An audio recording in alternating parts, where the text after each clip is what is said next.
আজানের আগে সালাতুস সালাম দেওয়া হাদিসে অবশ্যই আছে।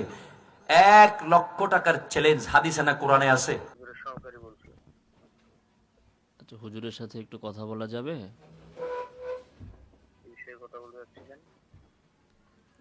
হুজুরের সাথে একটু একটা বিষয়ে একটু জানার জন্য আর কি। আমি হুজুরের আলোচনা শুনি তো, একটা বিষয়ে একটু জানার জন্য। আচ্ছা হুজুর ফ্রি থাকলে আমি কথা বলে দিব ইনশাআল্লাহ। জি, হুজুর ফ্রি হলে বা ফ্রি থাকলে আমি কল দিয়ে কথা বলে দিব ইনশাআল্লাহ। কখন ফোন দেওয়া যেতে পারে? যখন ফ্রি হয় আমি কল দিব ইনশাআল্লাহ। মানে আনুমানিক সময়টা? আনুমানিক সময়টা এত বলা যাচ্ছে না, হুজুর প্রায় সময় ব্যস্ত থাকেন। যদি ফ্রি থাকেন আমি কল দিব ইনশাআল্লাহ।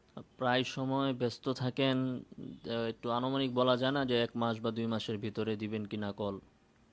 1-2 মাসের ভিতরে না, ফ্রি থাকলে 1-2 দিনের ভিতরে। এখন হুজুর কি করতেছেন? জি, এখন হুজুর কি করতেছেন? এখন হুজুর ব্যস্ত আছেন, কি করতেছেন এটা তো বলাটা তো গুরুত্বপূর্ণ না। বলা যাবে না?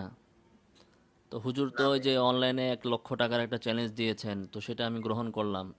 তো এই বিষয়টা তো তাহলে জরুরি, হুজুরকে বলেন। আপনি গ্রহণ করছেন যে আপনি আগামী শুক্রবারে ঢাকা কিরিয়াউট ত্রিমোহনীতে হুজুরের মসজিদে আসেন, আপনার হুজুরের সঙ্গে সরাসরি দেখা করে বিষয়ে হুজুরের সঙ্গে কথা তো বলবেন। এটা হুজুর না বলবে কোথায় আসতে হবে, এটা আপনি বলে দিলে, আপনি পরামর্শ ছাড়া কেমনে বললেন? আমি বললাম তো আমি হুজুরের সহকারী। তো সহকারী চ্যালেঞ্জ তো উনি করেছে, আপনি বললে কেমনে হবে?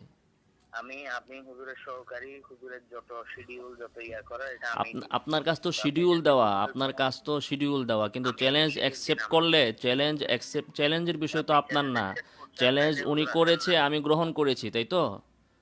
উনি চ্যালেঞ্জ করেছে, আমি গ্রহণ করেছি, এখন ওনার সাথে আমাকে কথা বলায় দেন। ঠিক আছে, আমি কথা বলে দিব, আপনি আগামী শুক্রবার আসেন মসজিদে, হুজুরের মসজিদে আসেন।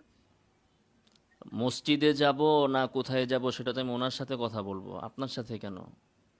চ্যালেঞ্জ, ঠিক আমি আছে, তার আমার সঙ্গে চ্যালেঞ্জ কথা গ্রহণ বলে উনি করেছি, ফ্রি থাকলে শুনুন।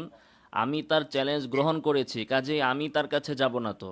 দুইজন, সেও আমার কাছে আসবে না। একটা তো কে বিষয়। কার কাছে যাবে? আমি আসবো তাইলে?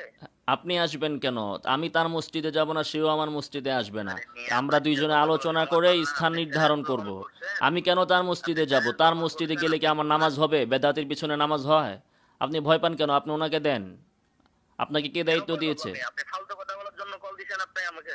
আপনার আপনার ভয় কথাবার্তা পাওয়ার কি সবকিছু আছে? রেকর্ড হয়েছে, চেতেন না? সোজাসুজি সুন্দরভাবে আপনাকে কথা বলেন। আপনাকে ভয় পাওয়ার কি আছে যে আপনি কোন সেটের বাল হয়েছেন যে আপনাকে ভয় পাওয়ার জন্য? ভাই, আপনি ফালতু একজন কথা বলার একজন টাইম আমার না। আলেমের একজন অ্যাসিস্ট্যান্ট, আপনার মুখ এত খারাপ হলে কিভাবে হবে?